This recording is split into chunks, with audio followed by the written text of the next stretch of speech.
चलो, कल आपको हम पढ़ाए थे पदार्थ, जिसमें हम आपको बताए थे कि मैटर किसे कहते हैं। हम बताए थे आपको कि मैटर उसे कहते हैं जिसमें कुछ अवरोध उत्पन्न करता हो। जो अवरोध, जैसे मैं बताया था कल कि अगर मैं इस बाधा को उठा रहा हूं तो कहीं ना कहीं ये मेरे ऊपर अवरोध उत्पन्न कर रहा है, ये उठने से मना कर रहा है, लेकिन करे बेचारा क्या, इसका बल मेरे बल से कम है इसीलिए उठ जा रहा है, लेकिन अवरोध उत्पन्न करता है।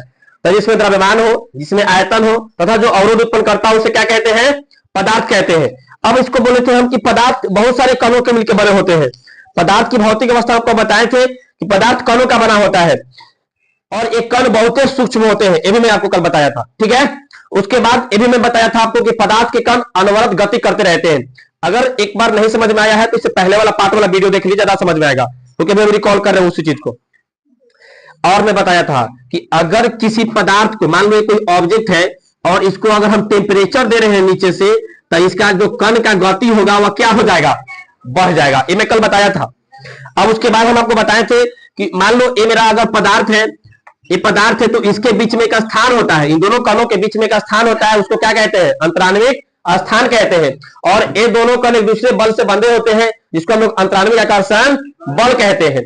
और मैं ये भी बताया था कि पदार्थ के मेनली कितने पार्ट होते हैं, 3। कौन कौन, सॉलिड, लिक्विड, गैस। और 4 कौन होता है, प्लाज्मा। 5th कौन होता है, बोस, आइंस्टीन, कंडेंसेट, जो आगे पढ़ना भी है। अब आगे सुनिए, अब आगे इसमें मैं बताया था आपको हम कि ठोस में क्या अंतर होता है, द्रव में क्या अंतर होता है और गैस में क्या अंतर होता है। जिसमें से हम आपको बताए थे कि ठोस का जो आकृति और आयतन होता है वह दोनों क्या होता है, निश्चित होता है, फिक्स होता है। लेकिन द्रव का होता है क्या, फिक्स होता है। द्रव का वॉल्यूम फिक्स होता है, लेकिन आकृति फिक्स नहीं होता है। उसके बाद हम आपको बताए थे गैस का कोई भी फिक्स नहीं होता है। डेंसिटी का मतलब कल आपको हम बताए थे, डेंसिटी का मतलब कोई चीज का जो अणु कितना करीब है। जैसे मैं कल बताया था कि मान लीजिए मेरा कोई बीकर है और इसमें मैंने पत्थर का टुकड़ा रखा है या फिर कोई भी चीज रखा है इतना बड़ा बीकर में, और जितना पत्थर का टुकड़ा हम इसमें रखे हुए हैं ना, उस सारा पत्थर को मैं इतना छोटा बीकर में ही रख दिया, तो इसमें कहीं ना मैं एकदम पीट पीट के पत्थर के टुकड़ा को एकदम ठोक ठोक के बैठाया होगा, तब जाकर इसका डेंसिटी क्या हो गया होगा, ज्यादा। इससे ज्यादा, इससे ज्यादा, मतलब कौन एरिया में ज्यादा मटेरियल, उसी का डेंसिटी ज्यादा। अब उसके बाद मैं बताया था कि जो ठोस होते हैं उसके घनत्व क्या होते हैं, ज्यादा होते हैं। क्यों ज्यादा होते हैं, क्योंकि उसके बीच अंतरांगिक स्थान कम होते हैं। उसके बाद मैं बताया था कि द्रव का उससे थोड़ा बहुत कम होगा। फिर मैं बताया था द्रवनांक और क्वथनांक, ये नहीं बताया था आपको, मैं अभी बताने वाला हूं। उसके बाद मैं बताया था कि ठोस पदार्थ कठोर होते हैं, सही बात है, हार्ड होते हैं। जैसे ये आपको दिख रहा है ठोस है, ये हार्ड है, कहीं ना कहीं कठोर है, कड़ा है। उसके बाद में बताया था आपको संपीड़ितता, मैं बताया था कंप्रेसिबिलिटी क्या होता है। जैसे ये देखो ठोस है, इसे कहीं ना कहीं दबाना हार्ड है क्योंकि ये ठोस है, लेकिन यही कोई अगर लिक्विड होता तो हम उसे आराम से दबा सकते थे। यही अगर गैस होता तो उसे भी हम आराम से दबा सकते थे।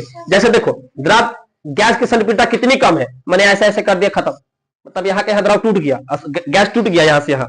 और कोई मान लो यहाँ पे पानी होता, लिक्विड होता, तो उसे हम ऐसे कर देते, हाथ से उसके में मतलब पानी से अपना हाथ को ऐसे ऐसे कर सकते थे। लेकिन मान लो यहाँ पे कोई ठोस ला के रख दिया जाए तो आप हाथ को आप पर कर दीजिएगा, नहीं, ठीक है, हाथ नहीं टूटेगा, टकरा कर वापस चलाएगा। फिर बताया था आपको फ्लो, बहाव किसे कहते हैं। जैसे मैं कल आपको एग्जांपल लिया था कि मान लीजिए इस पे हम पानी को बहाते हैं, इस पानी को हम अगर या फर्स्ट में पानी को गिरा देते हैं तो मेरा जो पानी हो कहीं ना कहीं यहाँ से वहां अपने आप बहकर चला जाएगा। लेकिन इसी जमीन पे हम लोहा की कोई वस्तु को गिरा देते हैं तो क्या वो बहकर वहां चल जाएगा, नहीं। तो ठोस में होता है बहाव क्या होता है, कम होता है द्रव की तुलना में। ये सारा चीज हम कल बता चुके थे और आज हम स्टार्ट करने वाले हैं आगे क्लास, और उसमें आपको हम बताने वाले हैं कि द्रवनांक क्या होता है और क्वथनांक क्या होता है। मोस्ट इंपॉर्टेंट, ध्यान से सुनिए इस बात को।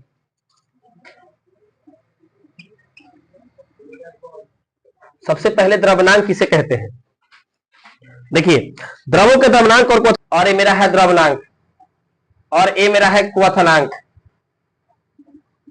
द्रवनांक का मतलब होता है गलना। क्या ठोस मेरा जल्दी गल जाएगा, नहीं ना, इसका मतलब इसका द्रवनांक क्या है, ज्यादा, जो कि गल नहीं सकता।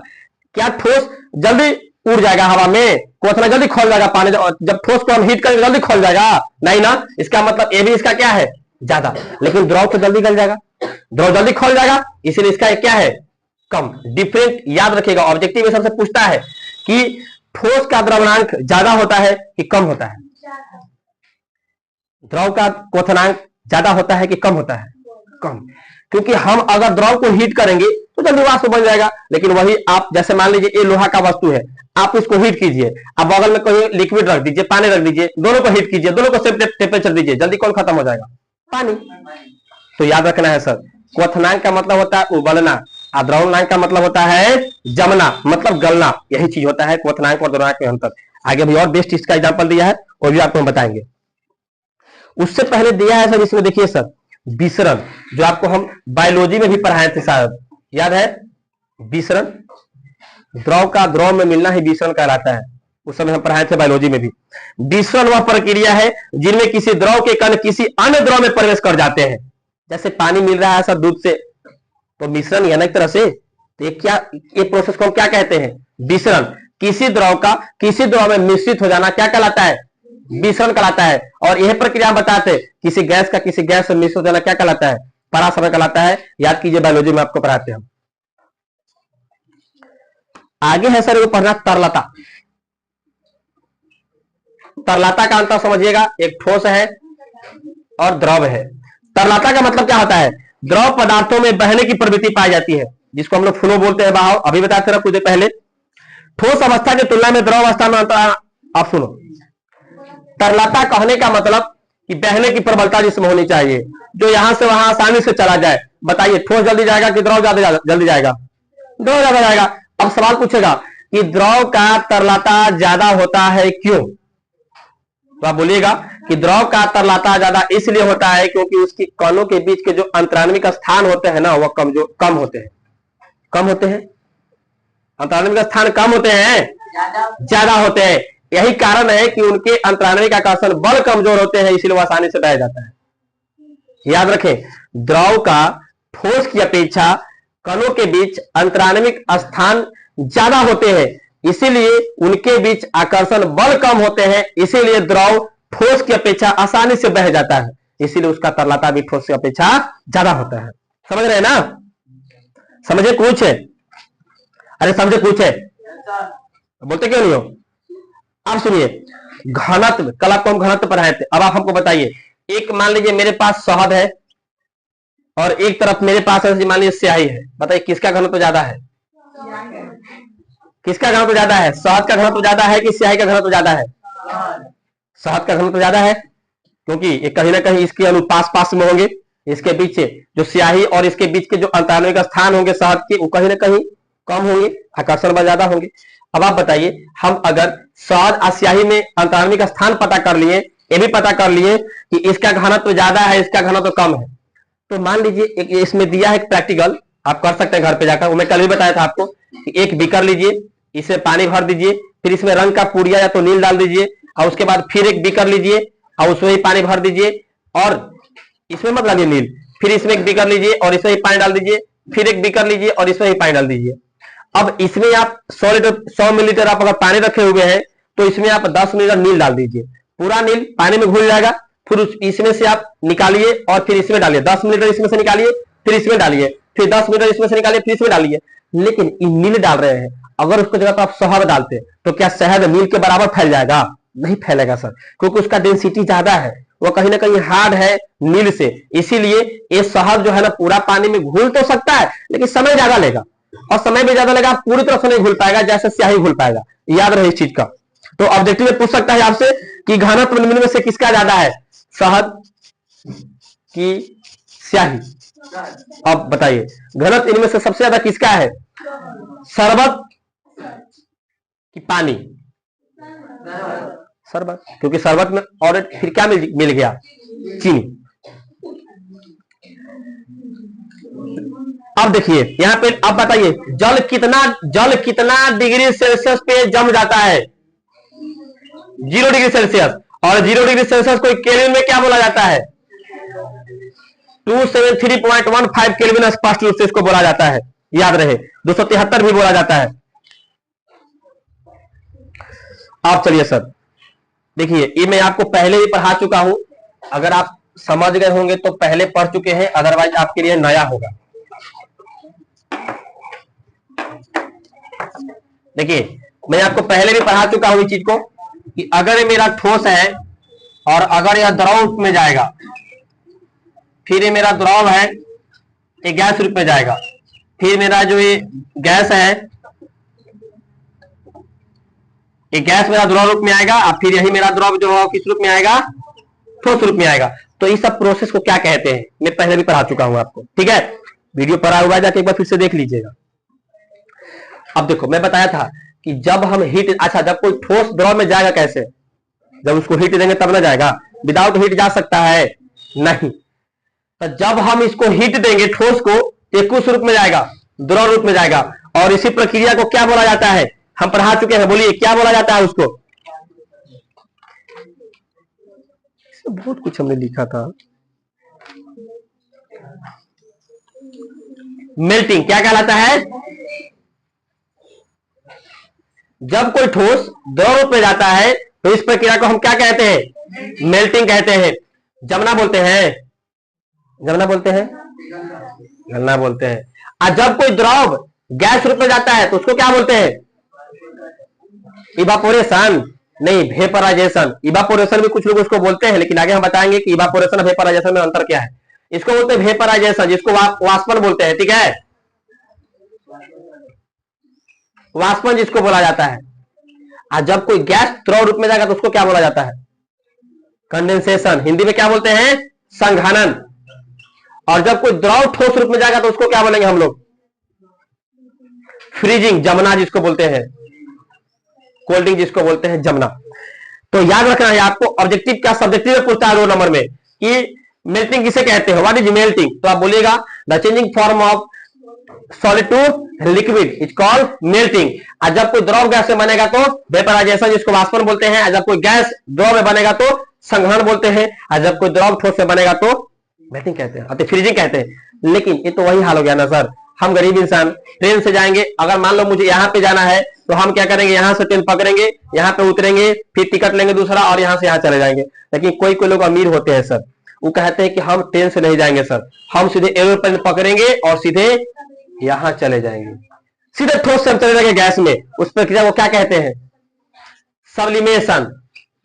हिंदी में क्या बोलते हैं, उद्रपातन। क्या बोलते हैं, उद्रपातन। जब कोई वस्तु ठोस से सीधा गैस में चला जाए तो उसे क्या कहते हैं, उद्रपातन। और इसका एग्जांपल क्या था, कपूर, नैप्थलीन, अमोनियम क्लोराइड, आप लोग पढ़े होंगे सर, ठीक है, नौसादा जिसको बोलते हैं। और जब कोई गैस से सीधा ठोस रूप में चला जाए तो क्या कहते हैं, जब कोई गैस से सीधा रूप में चला जाए तो उसको क्या कहते हैं, डिपोजिशन। बताए थे ना, निक्षेपण बोले थे, हिंदी में निक्षेपण और इंग्लिश में बोलते हैं इसको डिपोजिशन। सीधा गैस से ठोस में जाएगा तो निक्षेपण, सीधा ठोस से गैस में जाएगा तो सब्लिमेशन। सीधा गैस से कोई ठोस में जाएगा तो क्या बोलेंगे, निक्षेपण। और सीधा कोई ठोस से जाएगा गैस में तो सब्लिमेशन। और ठोस से द्रव में जाएगा तो मेल्टिंग, द्रव से गैस में जाएगा तो वेपराइजेशन, गैस से द्रव में जाएगा तो संघनन, और द्रव से ठोस में जाएगा तो फ्रीजिंग। ये आपको सारा चीज याद होना चाहिए सर ऑलरेडी। अब आ गया ये सर, अब देखिए वाष्पन। देखो वाष्पन और वाष्पीकरण में अंतर क्या है, थोड़ा सुन लो। वेपराइजेशन और इवापोरेशन में क्या अंतर है, सुनिए। देखो जैसे मान लो ये मेरा घर का कढ़ाई है, ठीक है ये मेरा घर का बर्तन है सर, जिससे हम पानी को उबालना चाह रहे हैं। इसको हमने हीट देना चालू किया था, ठीक है, कढ़ाई फूट गया, हमने इसको हीट देना चालू किया, ठीक है। अब आप बताइए, हीट देना जब हम चालू किए तो एक समय ऐसा आएगा जब पानी पूरा उबलने लगेगा। लेकिन क्या वाष्प बनता पानी उबलने के बाद ही है, नहीं, उससे पहले भी देखिएगा वाष्प बनना चालू हो जाता है। अब हम लोग चाय कप्ती में नहीं, हम लोग जो कप होता है उसमें चाय निकालते हैं तो क्या वो चाय खोलते रहता है, खोलकर चाय पीते हो, फिर उसमें देखिएगा वाष्प उड़ते रहता है, नहीं उड़ते रहता है। तो हम कहें तो उबलने से पहले जिस ताप पर कोई द्रव वाष्प बनने लगता है उसी को वाष्पन कहते हैं, उसी को क्या कहते हैं, वाष्पन कहते हैं। लेकिन जब पानी खोलना चालू हो जाए, कब चालू होगा, जब उसको हम हीट कितना दे देंगे, 100 डिग्री सेल्सियस, और उस समय जब वो उबलना चालू कर देगा तो इसी को हम लोग बोलते हैं इवापोरेशन। क्या बोलते हैं, इवापोरेशन।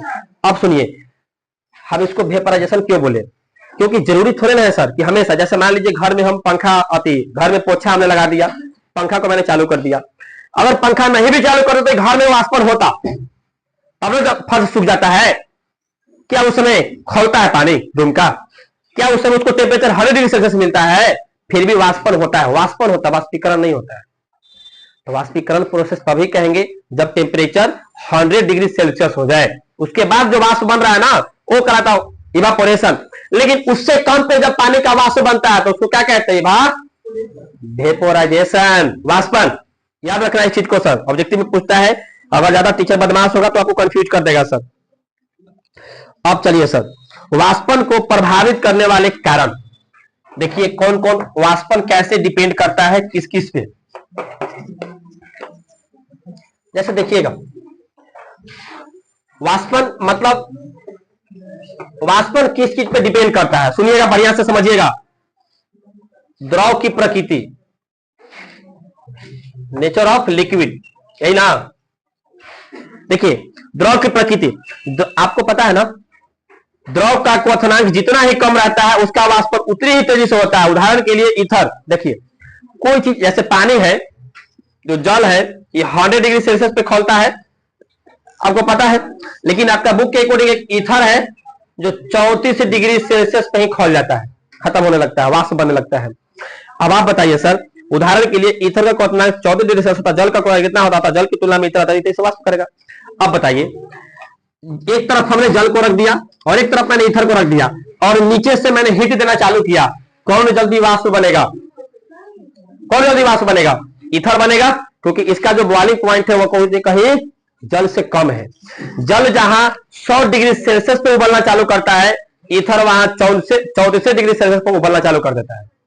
तो फिर वाष्पन द्रव की प्रकृति पर भी निर्भर करता है कि कोई द्रव कितना लेवल का है, कितना हीट पे उबलना चालू करता है, उसके ऊपर डिपेंड करता है, याद रहे।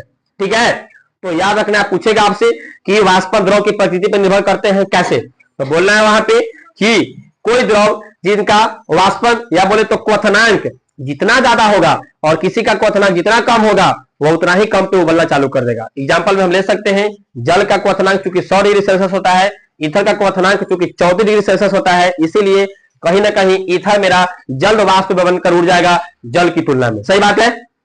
दूसरा, द्रव का ताप, टेम्परेचर का नाम सुने हो ना, टेम्परेचर जितने ज्यादा होगा वाष्पन उतना ही जल्दी होगा। द्रव का ताप जितना ही अधिक होगा सर उतना ही तीव्र गति से द्रव का वाष्पन होगा। सही बात है।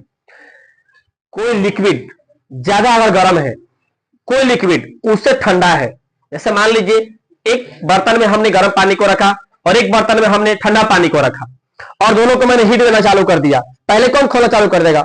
गर्म पानी, क्योंकि उसका ताप पहले से उसको मिला हुआ है सर, नहीं मिला हुआ है। और एक वो ठंडा है जिसका टेम्परेचर पहले से कम है सर उससे। तो जिसका ताप, अगर कोई द्रव का ताप पहले से ज्यादा है तो उसको कम टेम्परेचर देंगे, वो जल्दी उबलना चालू कर देगा। उबलेगा 100 डिग्री सेल्सियस पर हो, लेकिन उसको जल्दी 100 डिग्री सेल्सियस प्राप्त हो जाएगा इससे जो ठंडा है पहले से। तो द्रव का ताप, याद रखें, ताप के नेचर पर भी डिपेंड करता है। जिसका ताप ज्यादा होगा वह जल्दी खोलना चालू कर देगा। अब आगे, पृष्ठीय क्षेत्रफल, एरिया पर।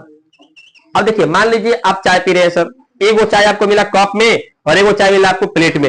मान लीजिए आपको जो चाय मिला,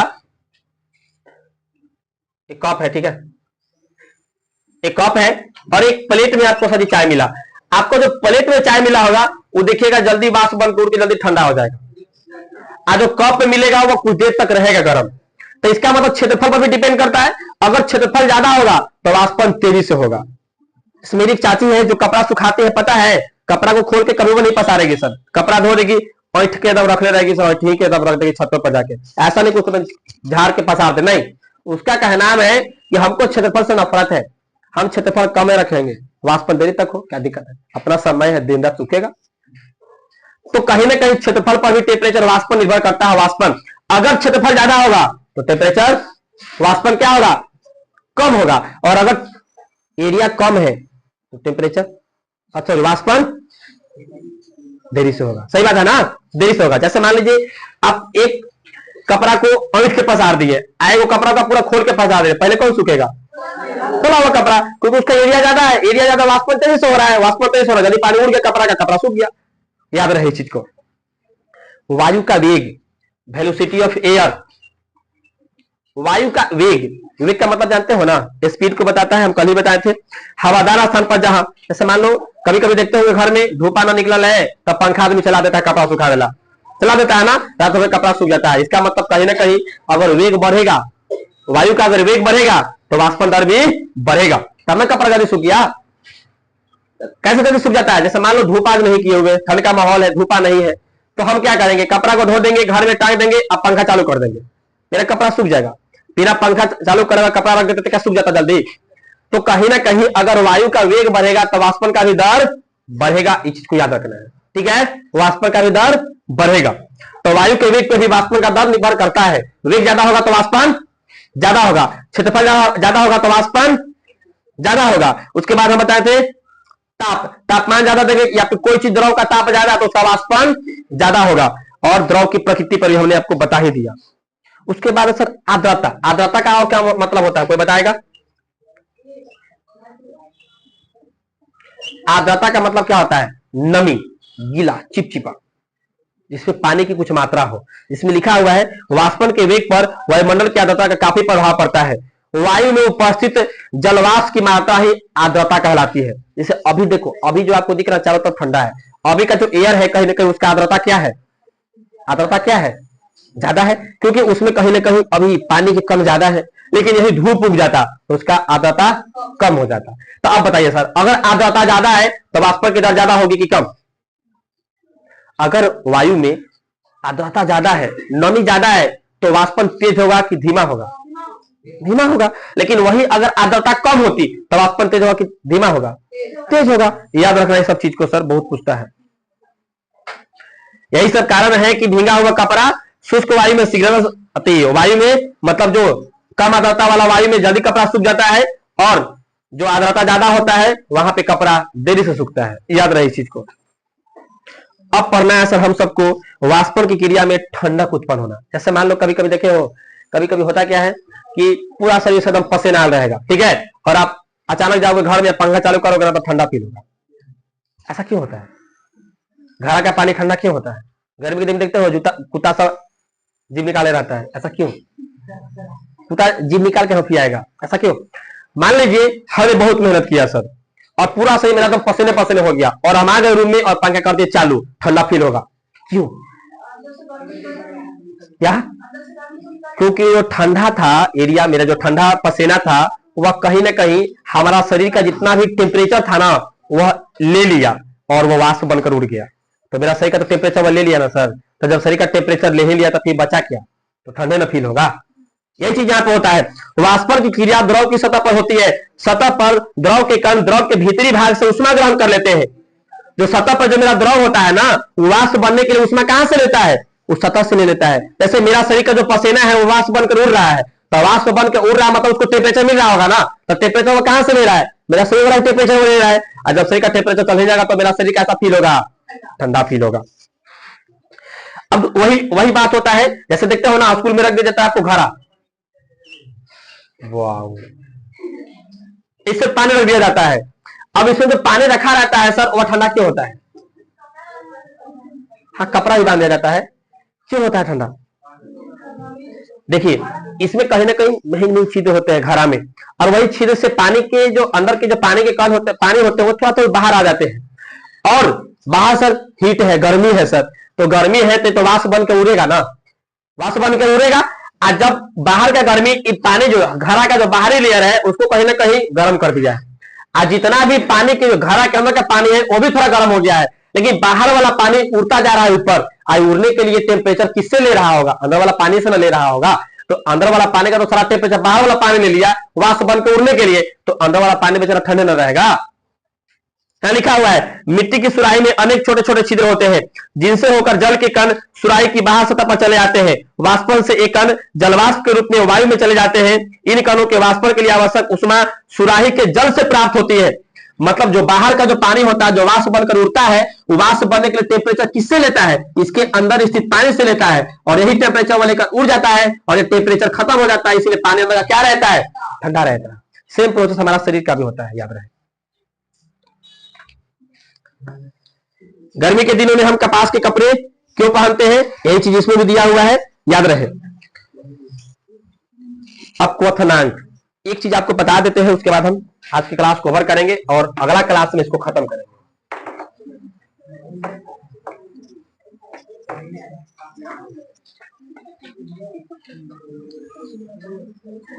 इसमें पढ़ना है एक बॉइलिंग पॉइंट, इसको हम लोग हिंदी में बोलते हैं क्वथनांक। याद रहे, कोई भी चीज जितना टेम्परेचर पे उबलना चालू कर देता है उसी को उसको क्या कहते हैं? क्वथनांक कहते हैं। याद रखें, लिखा हुआ यहाँ पे कि जिस ताप पर द्रव उबलना प्रारंभ करता है उस ताप को द्रव का क्वथनांक कहते हैं और यह प्रक्रिया क्वथन कहलाता है। जैसे ये मेरा बीकर है जिसमें हमने पानी को भर दिया है और नीचे से हम इसको सर हीट दे रहे हैं, ठीक है, हीट दे रहे हैं, पानी अति हीट दे रहे हैं, आग जला दी है, ठीक है। एक समय ऐसा आएगा, जैसा आप कर सकते हो, आपके पास अगर डिग्री सेल्सियस का तो स्केल होगा तो आप घर पे जाइए, इसमें स्केल को डाल दीजिए और नीचे से बराबर हीट देते रहिए, देखिएगा टेम्परेचर बढ़ते जाएगा। एक बार 40, 50, 60, 70, 80, 90, 100, जैसे टेम्परेचर इसको 100 मिलेगा पानी उबलना चालू हो जाएगा। लेकिन उसके बाद भी आप टेम्परेचर इसको देते जा रहे हैं, देते जा रहे हैं, देते जा रहे हैं, नहीं देते हैं। दूध मेरा खोल रहा है तो दूध खोल रहा है तो इसका मतलब उसको 100 डिग्री सेल्सियस टेम्परेचर मिलेगा तब ना खोल रहा है। लेकिन क्या उसके बाद आप आग को बंद कर देते हैं, फिर आप उसको आग देते जा रहे हैं, तो इसका मतलब क्या है कि 100 से टेम्परेचर बढ़ जाएगा? नहीं, फिर भी टेम्परेचर 100 पर रहेगा। तो फिर उस उष्मा को क्या कहेंगे सर हम, जो हम आगे भी देते जा रहे हैं, उसी को बोला जाता है गुप्त उष्मा, लेटेंट हीट। लेटेंट हीट इसी को बोला जाता है गुप्त उष्मा। 100 degree 100 temperature, 100 degree Celsius temperature देने के बाद भी, इसका बाद जो आप टेम्परेचर दे रहे हैं ना, उसी को लेटेंट हीट बोलते हैं। क्योंकि पानी को उबलने के लिए 100 डिग्री सेल्सियस ही टेम्परेचर चाहिए था, लेकिन आप पानी उबल रहा है फिर भी टेम्परेचर देते जा रहे हैं, देते जा रहे हैं, तो इसका मतलब क्या टेम्परेचर इसका 100 डिग्री सेल्सियस से ज्यादा मिल रहा है। टेम्परेचर उसको 100 डिग्री सेल्सियस ही मिल रहा है, लेकिन उससे जो आगे टेम्परेचर आप दे रहे हैं ना, उस टेम्परेचर का नाम अलग हो गया, वो क्वथनांक का नाम ना होकर क्या हो गया? लेटेंट हीट, गुप्त उष्मा उसको बोला जाता है। क्या बोला जाता है? गुप्त उष्मा। और उस सिचुएशन में अवस्था चेंज होता है, मतलब कहे तो पानी सूखना चालू हो जाता है, खोल रहा है और आप बराबर से उसको हीट दे रहे हैं, हीट दे रहे हैं, इसका मतलब अब पानी अब सीधे वाष्प बन के पूरा उड़ रहा है और एक समय ऐसा आएगा कि पूरा उसका कढ़ाई का पानी खत्म हो जाएगा। समझ जाइए, ठीक है। तो किसी चीज को खोलने के लिए 100 डिग्री सेल्सियस, लेकिन किसी चीज को बदल देने के लिए, द्रव से गैस बदलने के लिए गुप्त उष्मा की जरूरत होती है। किसकी उष्मा की जरूरत होती है? गुप्त उष्मा। अब आप बताइए सर, पानी खोल रहा है 100 डिग्री सेल्सियस पे खोल रहा है ना, लेकिन हम इसको और हीट देते जा रहे हैं, और हीट देते जा रहे हैं, मतलब कहे तो इसका जो वाष्प बन के उड़ रहा है, इसका हीट ज्यादा होगा, ज्यादा है ना, क्योंकि खोल रहा है 100 डिग्री सेल्सियस पे, लेकिन हम इसको और हीट दे रहे हैं। मान लो हम इसको दे दिए सर जी 115 डिग्री सेल्सियस, देते जा रहे हैं हम, स्केल पे शो नहीं करेगा, लेकिन ये खोल रहा है, बाहर जो निकल रहा है कहने को उसका हीट ज्यादा है। तो इसीलिए कहा जाता है कि खोलता हुआ पानी में अगर आप हाथ डालते हैं, एक हाथ आपका अगर वाष्प में है तो वाष्प ज्यादा जल जाएगा खोलता हुआ पानी से, क्योंकि इसके पास तो टेम्परेचर 100 डिग्री सेल्सियस है ना, लेकिन इसके पास 100 से ज्यादा टेम्परेचर है। You can try it at home, ठीक है। ये 100 डिग्री सेल्सियस है इसके पास, वो उबल रहा है, लेकिन इसके पास ज्यादा है क्योंकि इसके पास गुप्त उष्मा है जो आपको दिख नहीं रहा है, लेकिन 100 से ज्यादा है। अब आगे के क्लास में पूरा खत्म कर देंगे, ठीक है, बचा ज्यादा नहीं है, अब अगला क्लास में पूरी तरह से खत्म कर देंगे, ठीक।